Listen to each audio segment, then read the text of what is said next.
18절부터 29절 말씀입니다. 신약성경 366쪽입니다.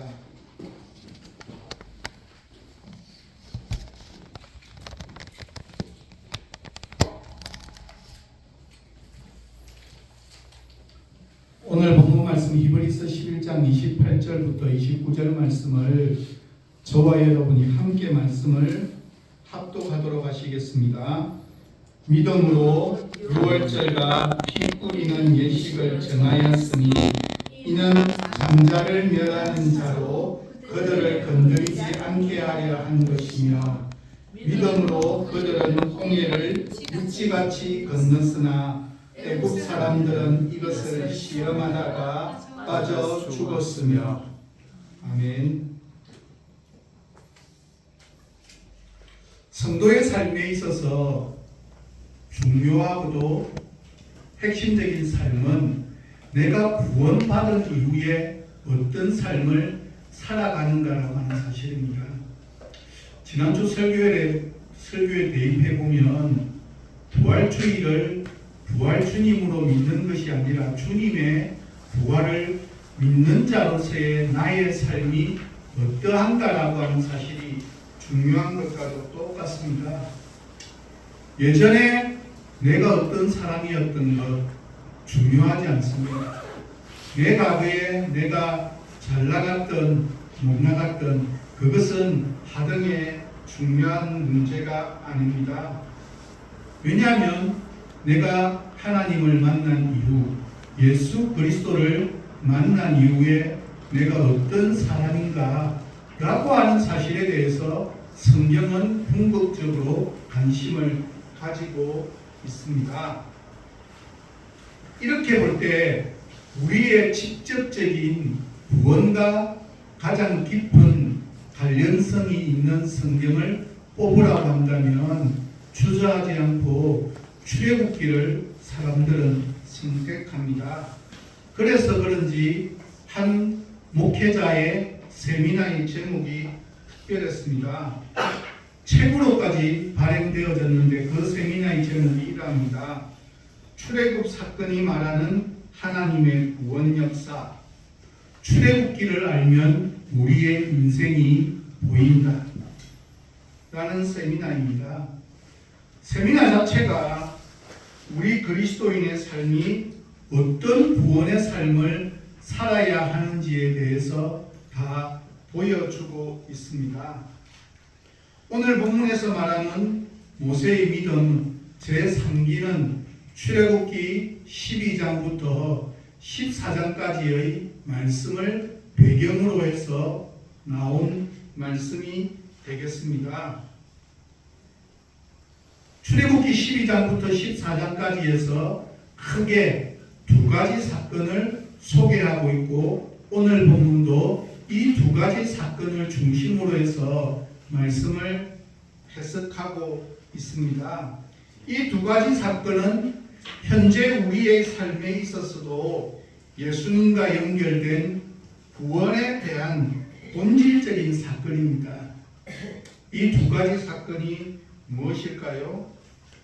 그것은 유월절인 하나님의 절기와 홍해를 가르시고 마른 땅이 되게 하신 야훼 하나님이 어떤 분인지를 설명하는 믿음의 내용입니다.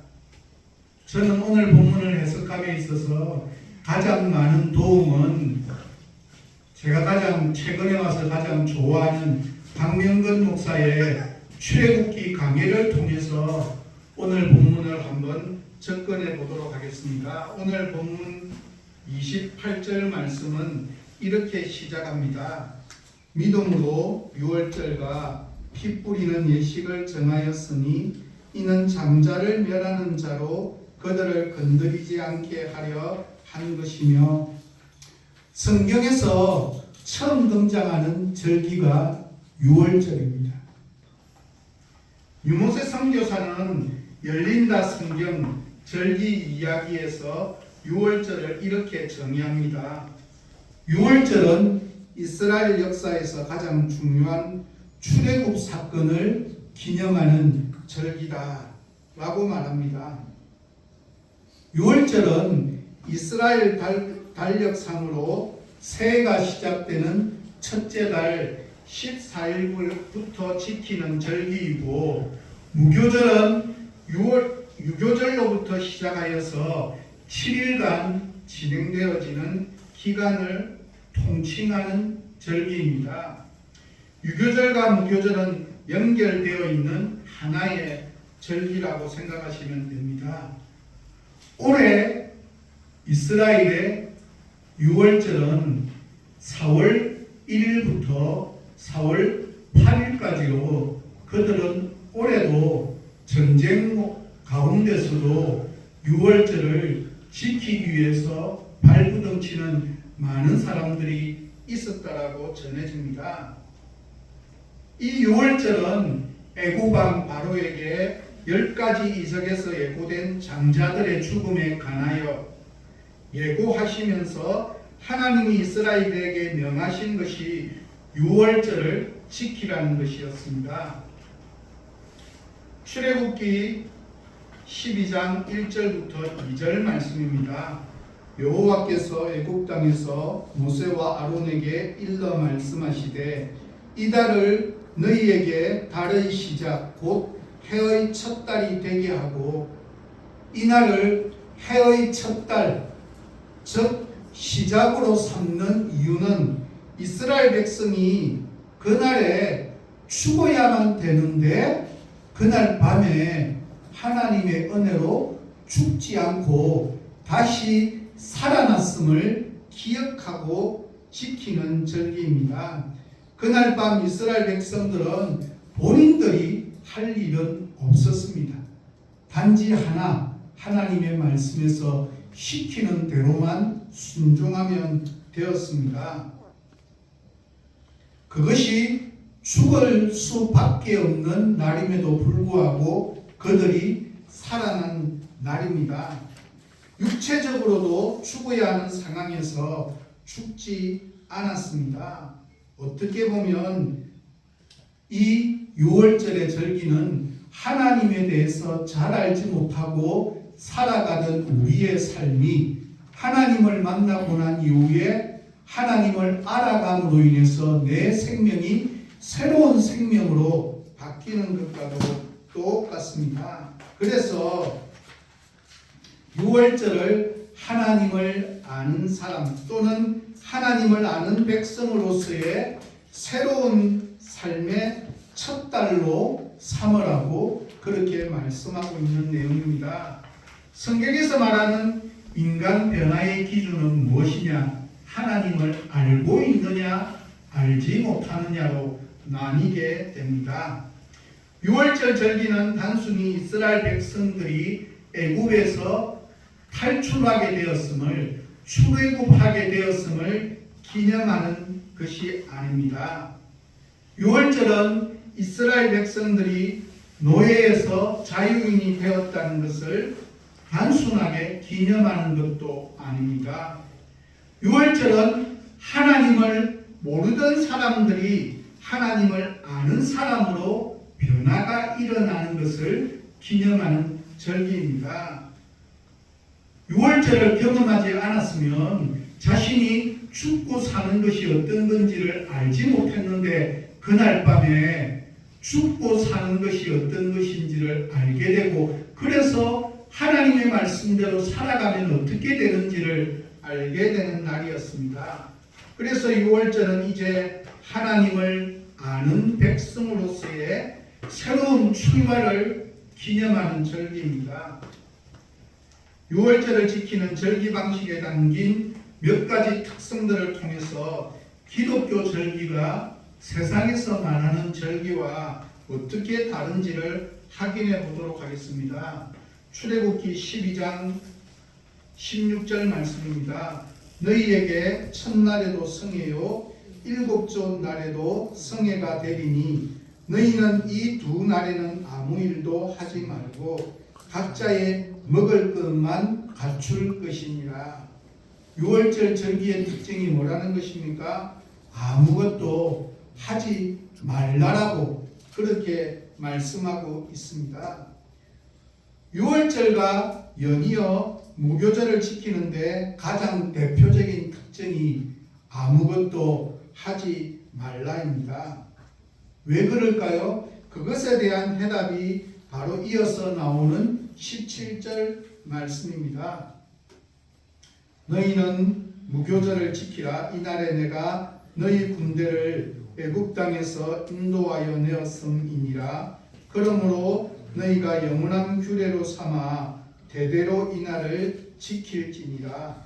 아무 일도 하지 말라라고 명하신 이유는 외형적으로는 출애굽 사건이지만 내용적으로는 하나님을 모르던 상태에서 하나님을 아는 자로의 변화되어지는 사건은 인간의 수고로 인해서 이루어지는 것이 아니라 전적으로 하나님께서 일하시고 하나님께서 열심을 내시고 하나님께서 일한 결과로 말미암아 된다라고 하는 뜻입니다. 하나님은 이스라엘 백성들에게 어떻게 애굽에서 나올 수 있었는가를 기억하라고 말씀하십니다. 잘 생각해 보라는 것입니까? 너희가 전략을 짜고 너희가 준비를 하고 너희가 어떤 큰 일을 행하고 너희가 수고를 한 결과로 이루어진 일이 아니라는 사실입니다. 너희들이 한 일은 없다라고 하는 뜻입니다. 조상들과의 약속을 기억한 것도 그들이 먼저 기억한 것이 아니라 하나님께서 찾아오시고 말씀하여 주시고 가르쳐 주셨기 때문에 이스라엘 백성도 모세도 알게 되었고 기억하게 되었다라고 하는 뜻입니다. 모세와 아론을 세우신 것도 그들이 하고 싶어서 한 것이 아니라 하나님께서 먼저 찾아오시고 세워 주셨기 때문입니다. 결국 바로의 입에서 나가라고 하는 그 결정을 듣고 나오게 된 것도 전적으로 하나님께서 행하신 방법이라고 하는 사실입니다. 전적으로 모든 것을 하나님의 행하심, 하나님의 일하심으로 말미암아서 출애굽이 진행되어졌다라고 하는 사실입니다. 그래서 이스라엘 백성들은 6월절 절기를 지키면서 그래 우리 조상들은 아무것도 하지 않는 것으로 다시 말해서 하나님의 일하심, 하나님의 역사심을 인정하는 절기로 지키라고 하는 뜻입니다. 그래서 6월절과 무교절에 먹는 음식과 먹는 방식 모든 것이 하나님이 직접 행하셨음을 강조합니다.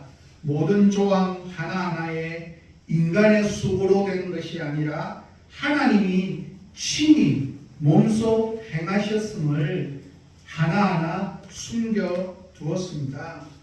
6월절과 무교절에 먹는 음식에 관한 기록이 출애굽기 12장 18절부터 20절까지 말씀입니다. 첫째 달 그 달 열나흔 날 저녁부터 21일 저녁까지 너희는 무교병을 먹을 것이요 이래 동안은 누룩이 너희 집에서 발견되지 아니하도록 하라. 무릇 유교물을 먹는 자는 타국인이든지 본국에서 난 자들인지를 막론하고 이스라엘 회중에서 끊어지리니 너희는 아무 유교물이든지 먹지 말고 너희 모든 유하는 곳에서 무교병을 먹을지니라. 유교병과 무교병의 차이는 무엇입니까? 누룩이 들어있느냐 들어있지 않느냐에 달려 있습니다. 유교병은 먹으면 안 되고 무교병만 먹어야 되는 근거가 출애굽기 13장 3절입니다. 모세가 백성에게 이르되 너희는 애굽 곧 총되었던 집에서 나온 그날을 기념하여 유교병을 먹지 말라. 여호와께서 그 손의 권능으로 너희를 그곳에서 인도해 내셨음이니라. 유교병은 안 되고 무교병이 되는 이유가 여호와 하나님께서 인도해 내었다는 것과 연결되어 있다는 사실입니다. 그럼 유교병과 무교병의 차이가 뭐라고요? 누룩이 있고 없느냐의 차이입니다. 둘 다 밀가루를 원재료로 사용하지만 누룩이 첨가되어 발효를 하느냐 아니면 발효를 하지 않느냐의 차이입니다. 밀가루에 누룩을 넣은 것을 유교병이라고 말합니다. 밀가루 반죽을 하면서 누룩을 넣으면 밀가루 속에서 누룩이 활동을 하고 움직이고 누룩이 무엇인가를 만들어내는데 기여를 하게 됩니다. 밀가루와 누룩은 가만히 있는데 옆에 있는 사람이 밀가루를 부풀리게 하는 것이 아니라 밀가루 속에 담겨있는 누룩 그 자체가 활동해서 밀가루를 부풀게 됩니다. 밀가루가 부풀어 오른 것이 누룩이 일하고 수고하고 활동한 결과입니다. 이렇게 밀가루 속의 누룩이 활동을 한 것이 유교병입니다. 그래서 하나님께서는 유교병을 먹지 말라라고 그렇게 말씀합니다. 다른 말로 표현하면 너가 어떤 역할을 하였다, 너가 어떤 수고를 행했다, 너가 이루어진 결과에 어떤 영향을 끼쳤다는 것을 생각하지 말라라고 하는 뜻입니다. 그러면 먹게 되는 무교병은 뭐라는 것입니까? 누룩이 없을 무, 없다라고 하는 뜻입니다. 한마디로 밀가루를 반죽하는데 누룩이 첨가되지 않음으로 인해서 밀가루 그 자체가 움직이고 활동하고 시간이 지나면 세균을 밀가루가 스스로 만들어내는 역할을 하는 것입니다. 밀가루 외에는 다른 거 어떤 것이 아무것도 하지 않는 그 자체를 먹으라는 이야기입니다. 그럼으로 인해서 너의 수고와 활동이 전혀 첨가되어지지 않았다는 것을 무교병을 통해서 고백하고 인정하라고 하는 뜻입니다. 6월절에 먹는 음식물 세트가 있습니다. 출애굽기 12장 8절 말씀입니다. 그 밤에 그 고기를 불에 구워 무교분과 썬 나물과 아울러 먹되.입니다. 어떤 사람들은 6월절에 나물을 먹는데 썬 나물을 먹는 이유에 대해 그동안 애굽에서 고생했던 썬 기억을 잊지 말라라고 하는 의미라고 설명하기도 합니다. 그러나 6월절의 강조점은 구원이 어떻게 이루어졌다고 하나님께서 친히 일하시고 하나님께서 친히 간섭하시고 하나님의 방법으로만 이루어진 것을 알라라고 하는 것이지 너가 얼마나 수고했는가가 중요하지 않습니다. 이스라엘 백성들이 애굽에서 나올 수 있었던 것은 이스라엘 백성들의 수고와 고생 때문이 아니라 전적으로 하나님이 행하셨다는 것을 썬 나물로 고백하며 인정하라는 뜻입니다. 사람들이 산이나 들에서 나물을 캐오면 그것을 그대로 먹으면 일반적으로 맛은 씁니다. 그래서 나물이 쓰면 사람들은 쓴 채로 먹지 않고 그 나물에 자신들의 수고와 노력과 시간을 투자합니다. 그래서 나물을 다듬기도 하고 선 부분은 잘라내기도 하고 맛있는 것을 위해서 조미료를 첨가하기도 하고 내가 수고하고 요리하고 일을 해서 쓴 나물을 쓰지 않는 나물로 맛있는 나물로 만들어서 먹습니다. 쓴 나물이 쓰지 않고 맛있는 나물이 된 것은 내가 일하고 수고한 결과입니다. 그래서 하나님은 6월절에 그냥 쓴 나물을 먹으라 말씀하십니다. 너가 수고하고 애쓰고 노력한 것으로 말미암아서 너의 구원이 이루어질 수 없더라고 하는 뜻입니다. 썬 나물 자체는 자신이 만든 것이 아니라 썬 나물을 먹으면서 이것 자체는 하나님께서 주신 것임을 기억하는 시간으로 가지라는 뜻입니다.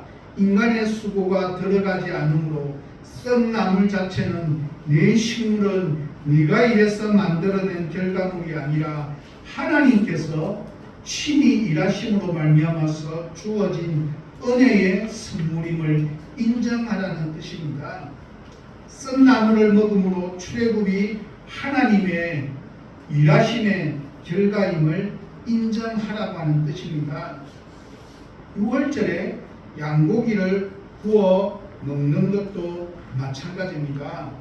출애굽기 12장 9절 말씀입니다.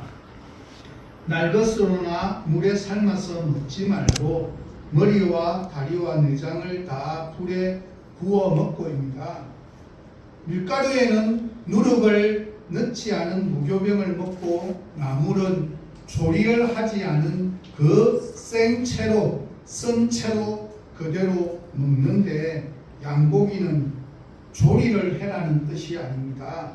다시 말해서 인간의 수고를 행해도 된다는 의미가 아닙니다. 이것은 오후에 공부하면서도 잠깐 설명을 한번 했던 내용입니다. 중동 지역의 식습관을 잘 알아야 도움이 됩니다.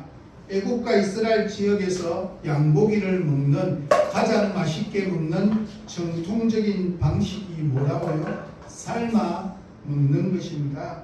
양고기를 삶아 먹는 것이 그들이 알고 있는 가장 맛있는 방식, 가장 안전한 방식, 가장 영양가 있는 방식입니다.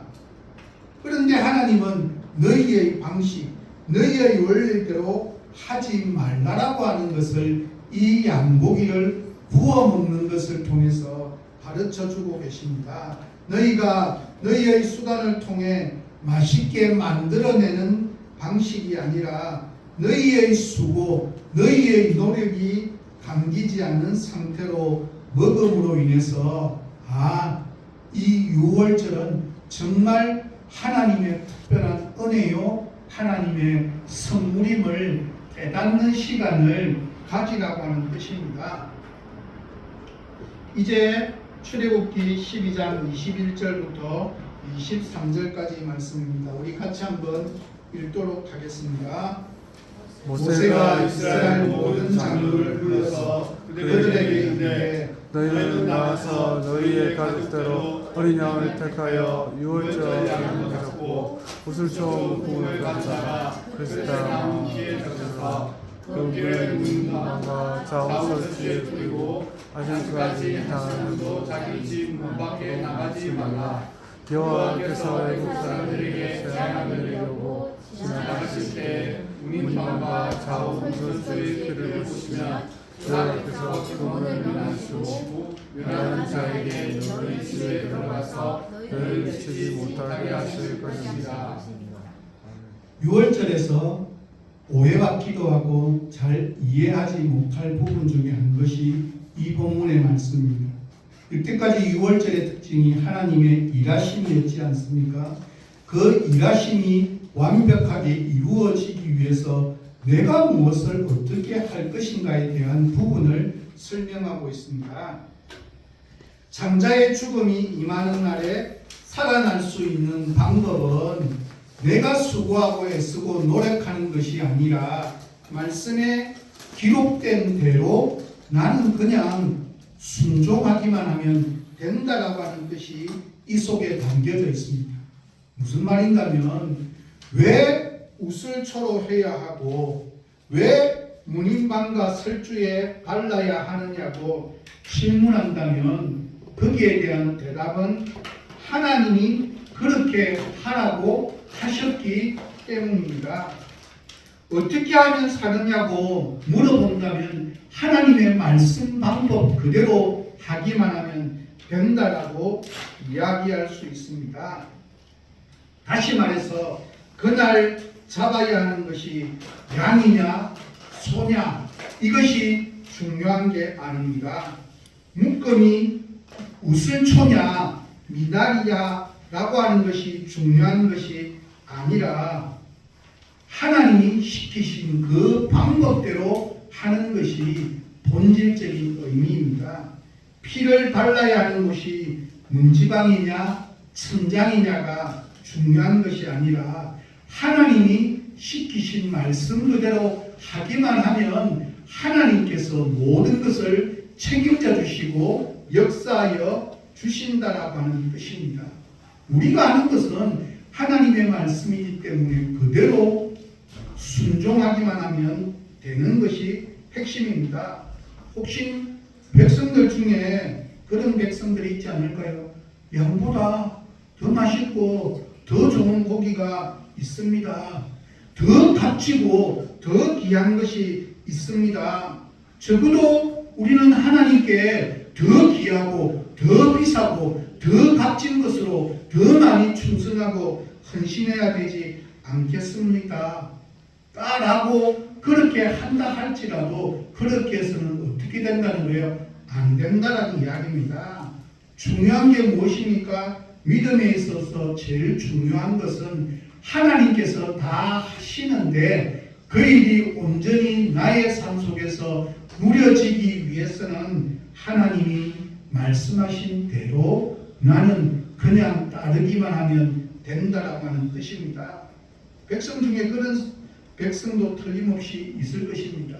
문인방과 좌우설주에 보다 더 잘 보이는 곳, 더 눈에 확 보이라고 아예 벽에 온통 칠을 해 놓는 것이 더 좋지 않을까요? 라고 생각하는 것도 안 된다라는 말입니다. 중요한 것이 뭐라고요? 하나님이 말씀하신 그대로 하면 됩니다.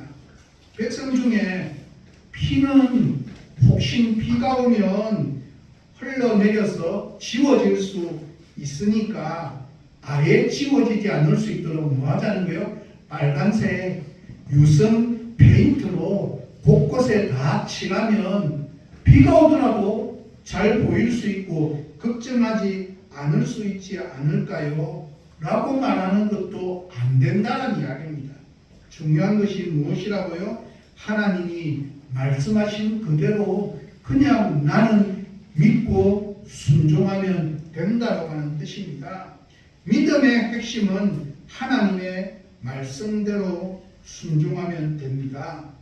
그럼 하나님의 말씀대로만 순종하면 일어나는 일이 무엇일까요? 우리는 특별한 성공을 기대할 수도 있지만 말씀대로 순종하면 일어나게 되는 일은 하나님이 어떤 분이신지 하나님이 나에게 어떤 일을 베풀어 주시는지를 나의 삶 속에서 경험하게 되는 은혜가 있다라고 하는 뜻입니다. 이렇게 해석해 보면 6월절 절기를 지키라고 말씀하실 때 절기를 지키는 시점이 아주 의미 있습니다. 출애굽기 12장 25절에서는 뭐라고 이야기하는가 하면 너희에게 주시는 땅에 이를 때에 13장 5절에서는 젖과 꿀이 흐르는 땅에 이르게 하시거든 13장 11절에서는 이렇게 말씀하십니다. 그 땅을 내게 주시거든 무슨 말씀입니까? 만약 그 땅에 이르지 못하게 되면 만약 그 땅에 내가 들어가지 못하게 되면 만약 그 땅을 주시지 않으면 하나님의 모든 말씀은 모두 헛것이 되고 거짓이 된다라고 하는 뜻입니다. 좀 더 쉽게 설명하면 하나님이 이스라엘 백성을 가나안으로 인도하시지 못하시면 하나님의 절기를 지킬 필요가 없습니다. 하나님은 이스라엘에게 가나안 땅에 들어가느냐 못 들어가느냐를 말씀하시지 않으시고 아예 처음부터 그 땅에 들어갔을 때를 전제로 하고 말씀하십니다. 좀 더 쉽게 설명하면 출애굽 당연히 하고 광야에서도 당연히 생존하고 가나안 땅도 당연히 들어간다는 뜻입니다. 무엇 때문에요? 이미 출애굽도 하기 전에 천지를 말씀으로 창조하여 주신 하나님께서 약속하셨고, 광야에서 아무리 힘들고 어려운 환경이 올 수 있지만 하나님의 말씀에 순종만 하면 하나님께서 당연히 책임져 주신다라고 하는 말씀입니다. 이스라엘 백성들은 전혀 걱정하거나 염려할 필요가 없다는 뜻입니다. 이런 경험할 때마다 이스라엘 백성들은 하나님이 어떤 분이신지를 말씀에 순종할 때마다 경험으로 알아야 합니다. 그런데 이스라엘 백성들은 항상 실패했습니다. 그래서 이제 하나님은 자신을 더 알리기 위한, 하나님이 어떤 분인지를 이제 이스라엘 백성들에게 한 번 더 각인시키기 위한 너무나 크고 놀라운 사건이 등장합니다. 이것이 바로 오늘 본문 두 번째 사건입니다. 이 사건을 홍정길 목사님은 믿음의 사람들에서 이렇게 정의합니다. 신구약 성경을 통틀어서 가장 극적인 장면을 고르라고 한다면 아마 출애굽한 이스라엘 백성들 앞에서 하나님이 홍해 바다를 가르셔서 백성들로 하여금 건너가게 하신 그 사건일 것이라고 정의를 내렸습니다. 저도 동의합니다. 성경에서 단순히 홍해강을 가르신 게 아니고 마른 땅이 되게 하셔서, 그래서 오늘 본문에서는 육지같이라는 표현처럼 마른 땅이 되게 하셔서 질퍽질퍽한 땅을 건너가지 않고 편하게 건너갈 수 있도록 만드신 하나님의 놀라운 은혜의 선물. 오늘 본문은 이렇게 이야기합니다. 믿음으로 그들은 홍해를 육지같이 건넜으나 애굽 사람들은 이것을 시험하다가 빠져 죽었으며, 이 놀라운 사건을 출애굽기 14장에는 이스라엘 백성이 홍해를 건너는 장면이 나옵니다. 그때에도 이스라엘 백성이 해야 할 일은, 그들이 스스로 해야 될 일은 없습니다. 홍해를 건너기 위해서 홍해에 있는 물을 퍼내는 것도 아니고, 힘을 모아서 다리를 놓는 것도 아니고, 하나님께 제물을 드리는 것도 아니고, 아무것도 할 필요가 없습니다. 그것을 출애굽기 14장 13절과 14절 말씀은 이렇게 말씀합니다. 우리 같이 읽도록 하겠습니다. 모세가 백성에게 이르되 너희는 두려워하지 말고 가만히 서서 여호와께서 오늘 너희를 위하여 하시는 구원을 보라. 너희가 오늘 본 애국 사람을 영원히 다시 보지 아니하리라. 여호와께서 너희를 위하여 싸우시리니 너희는 가만히 있을지어다. 아멘.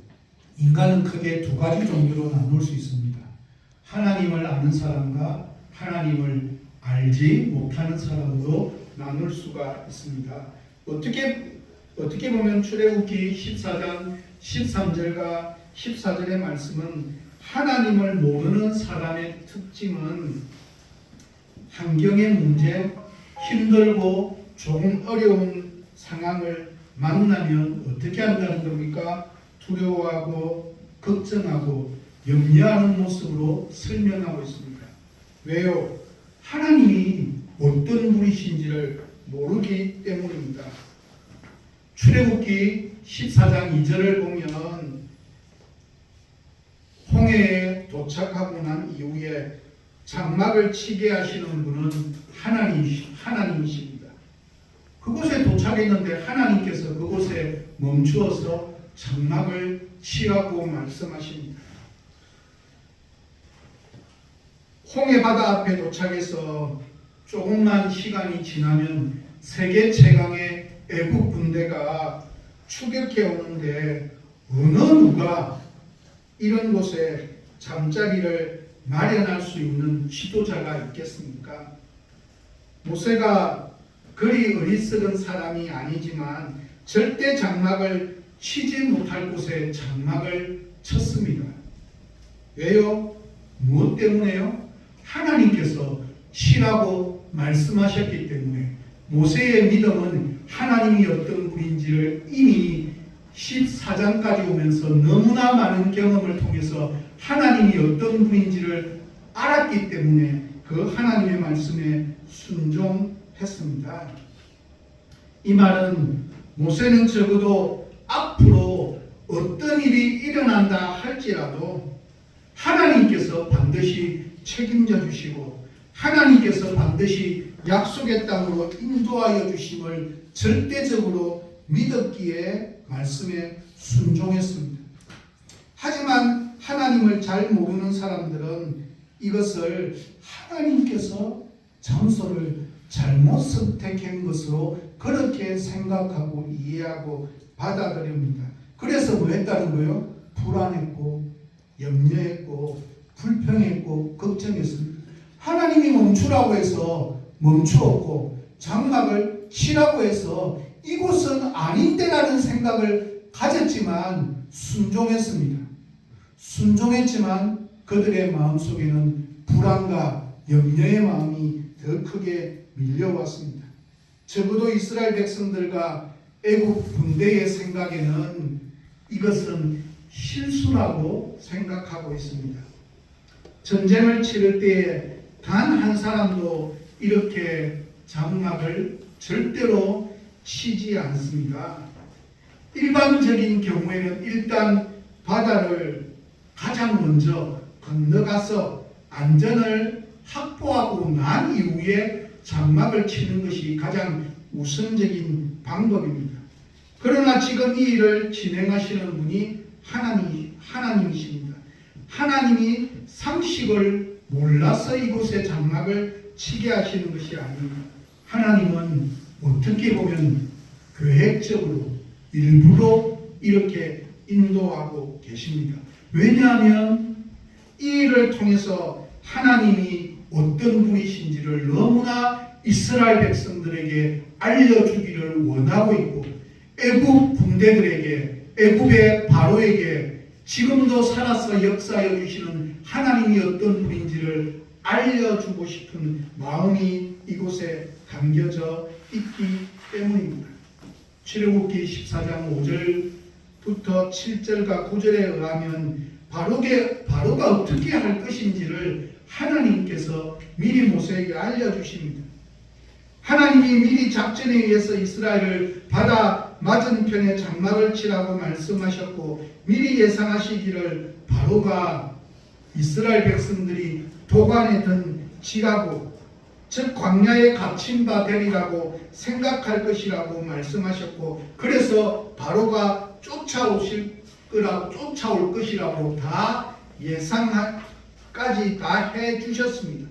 장차 일어날 모든 일을 상세히 알려주셨음에도 불구하고 하나님이 어떤 분인지를 모르는 이스라엘 백성들의 마음속에 찾아오는 것은 두려움의 마음이었다고 그렇게 말씀합니다. 잘 생각해 봅시다. 앞으로 장차 이루어질 모든 일을 상세히 알려주셨으니 두려워할 것이 아니라 작전대로 진행되고 있다고 좋아해야 되고 정말로 하나님이 말씀하신 대로 다 이루어지고 있다고 기뻐해야 하고 모든 일이 순조롭게 진행되어져서 만사가 형통하다고 즐거워해야 되지 않을까요? 우리가 믿는 하나님은 일의 시작, 일의 중간, 일의 마지막까지를 언제나 말씀을 통해서 다 가르쳐 주시고 알려 주십니다. 그리고 실제로 하나님께서 말씀하신 대로 시작이 되었고 진행이 되고 있습니다. 결과는 이미 들었지만 그렇게 이루어지리라고 믿으면서도 하나님을 온전하게 바르게 알지 못하기 때문에 찾아오는 두려움 가운데 처해져 있습니다. 하나님을 바르게 알면 알수록 하나님의 말씀대로 모든 일이 완벽하게 이루어짐을 믿으면 믿을수록 너무너무 재미있는 것, 하나님의 뜻이 무엇인지, 하나님의 생각이 무엇인지를 이 땅에 맛보며 누리며 살아가는 그것이 하나님이 어떤 분인지를 아는 사람들의 믿음의 모습이라고 하는 사실입니다. 이스라엘의 눈앞에는 홍해가 펼쳐져 있습니다. 뒤에 세계 최강의 애굽 군대가 추격해 옵니다. 그러나 모세는 당당하게 외칩니다. 여호와께서 너희를 위하여 싸우시리니 너희는 가만히 있을지니라. 모세는 감정이 없는 것이 아니고 생각이 없는 것이 아닙니다. 모세는 원래부터 강심장이 아닙니다. 모세는 화도 안 나는 것이 아니고 모세는 무모하거나 강기를 가지고 있는 사람도 아니라 지극히 정상적인 사람입니다. 이스라엘이 장막을 친 것도 알았고 전략도 다 알았는데 한 가지 이스라엘 백성들이 모르는 것은 하나님이 어떤 분인지, 하나님이 구체적으로 어떤 일을 할지만을 알지 못하고 있는 것이 문제입니다. 이 모든 일의 계획자가 하나님이시고 이 모든 일의 진행자가 하나님이시라고 하는 이 사실을 그들은 몰랐습니다. 이렇게 보면 이스라엘 백성들도 지극히 정상입니다. 앞에는 바다가 가로막고 뒤에는 군대가 쳐들어오는데 평상심을 찾을 수 없습니다. 이들의 두려움도 그래서 이해가 됩니다. 다만 한 가지, 이스라엘이 하나님이 어떤 분인지를 몰랐다는 사실, 이것이 가장 큰 문제입니다. 나는 하나님의 기준, 하나님의 생각, 하나님의 원리를 얼마나 잘 알고 있습니까? 홍해 사건에 담긴 하나님의 목적이 홍해 바다를 단순히 건너는 것이 목적이라면 하나님은 홍해를 열어 길을 만들 것이 아니라 수심이 얕은 곳으로 돌아가든가 아니면 배를 준비해서 타고 편하게 건너가게 하는 것으로 충분합니다. 홍해 사건에 담긴 하나님의 목적은 이 홍해를 건너가게 하는 것이 아니라 이 사건을 경험하고 맛봄으로 말미암아서 천지를 말씀으로 창조하여 주신 그 하나님이 어떤 분인지를 알게 하도록 만드는 것이 목적입니다. 우리 역시 마찬가지입니다. 이 땅을 살아가면서 나의 삶 가운데 어떤 환경을 만난다 할지라도 하나님의 말씀대로 순종하면 하나님께서 해결하여 주심에 대한 분명한 약속이 저는 이 사건 속에 담겨져 있다고 생각합니다. 시작하게 하시고 중간에도 함께 하시고 마지막까지 함께 하실 하나님께서 뭐라고 말씀으로 인도하여 주셨는지 그 약속의 말씀을 부여잡는다면 하나님이 어떤 분인지를 깨닫기 때문에 두려워하거나 걱정하거나 염려하지 않을 수 있다는 사실입니다. 저는 말씀을 마무리합니다.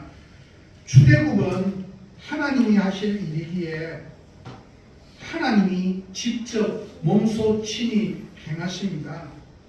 가나안 입성도 하나님께서 책임지실 일이고 하나님이 하실 일이라고 한다면 인간이 할 일이 무엇인지 하나님께서 인간에게 기대하는 것 혹은 하나님께서 요구하시는 것이 무엇인지 궁금하지 않습니까? 광야에서 하나님이 말씀하신 율법의 핵심이 무엇인지 분별하면 알 수 있습니다. 하나님이 하나님의 백성이 이스라엘에게 십계명을 주셨습니다. 하나님의 말씀을 지켜야 출애굽을 시켜주는 것이 아닙니다. 하나님의 말씀을 지키고 순종해야 만나를 주는 것이 아닙니다. 하나님의 말씀을 지켜야만 매출하기를 주는 것이 아닙니다. 하나님의 말씀을 지켜야 선물을 단물로 고쳐주는 것이 아닙니다. 하나님의 말씀을 지켜야 가나안에 입성시켜주는 것이 아닙니다. 하나님이 말씀을 주시고 율법을 주신 이유는 하나님의 말씀을 내가 그 말씀 그대로 순종하며 살아가야 하나님이 어떤 분인지를 바르게 깨달아갈 수 있고, 그러므로 말미암아 이 땅에서 인간이 누리는 참된 행복이 무엇인지를 깨닫는 길이 그 속에 담겨져 있기 때문입니다. 이제 고인이 되신 현대그룹의 회장이셨던 정주영 회장의 유명한 언록 중에 하나입니다. 해보기나 했어? 다시 말해서 일단 시도해보라는 말입니다. 기독교는 일단 해보는 것이 아닙니다. 우리는 하나님께서 모든 것을 완벽하게 준비해 놓으셨고 시작하게 하시고 중간에도 말씀으로 인도하시고 마지막까지 우리를 책임져 주심에 대한 것을 약속하여 주셨음을 믿고 가고 있느냐 아니냐라고 하는 사실입니다. 말씀을 어디를 보더라도 하나님이 말씀하여 주시지 않고 일단 시작부터 하라고 하신 적이 한 번도 성경에는 등장하고 있지 않습니다.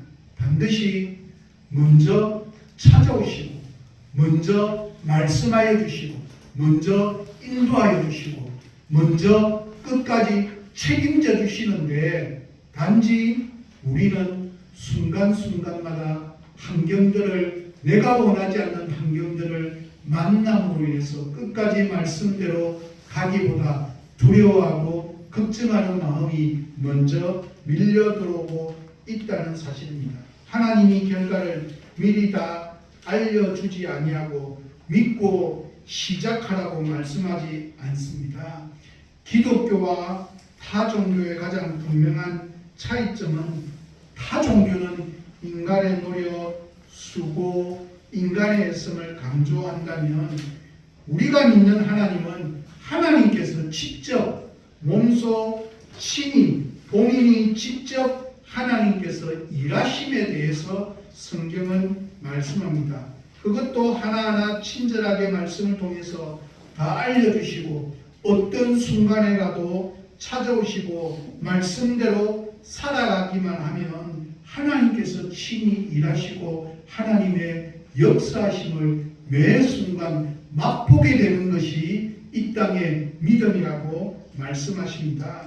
이제 남은 우리의 생애는 하나님이 우리에게 이루어 주신 구원의 역사, 나의 삶 속에 개인의 삶 속에도 찾아와서 나에게 베풀어 주시고 인도하여 주실 하나님의 계획에 대해서 그냥 있는 것이 아니라 말씀으로 시작해 하시고 중간에도 인도하시고 마지막까지 함께 하시기에 이제 남은 우리의 생애는 하나님이 이루어 주실 구원의 역사에 대해서 기대하고 소망하고 살아가기에 하나님이 이루어 주신 결과물을 누리면서 하나님이 주신 하나님의 복을 풍성하게 누리며 살아가는, 그래서 매 순간순간은 내가 하는 것은 말씀이 들리면 그 말씀에 순종하기만 하면 이미 주어진 결과물이 나의 것임을 믿고 살아가는 귀하고 복된 남은 생애가 되시기를 예수 그리스도의 이름으로 간절히 부탁드립니다. 기도하도록 하겠습니다. 지금도 살아계시고 역사하여 주시는 하나님, 오늘도 6월절 절기를 말씀하여 주시고 홍해의 사건을 말씀하여 주시니 감사를 드립니다.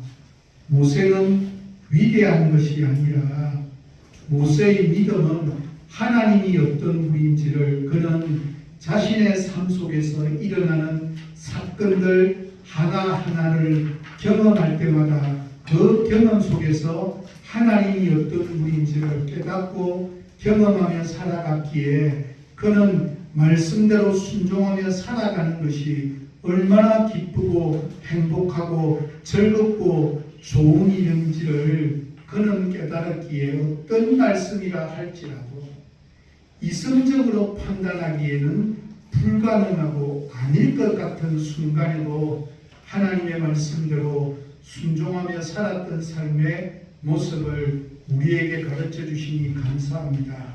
우리의 삶 속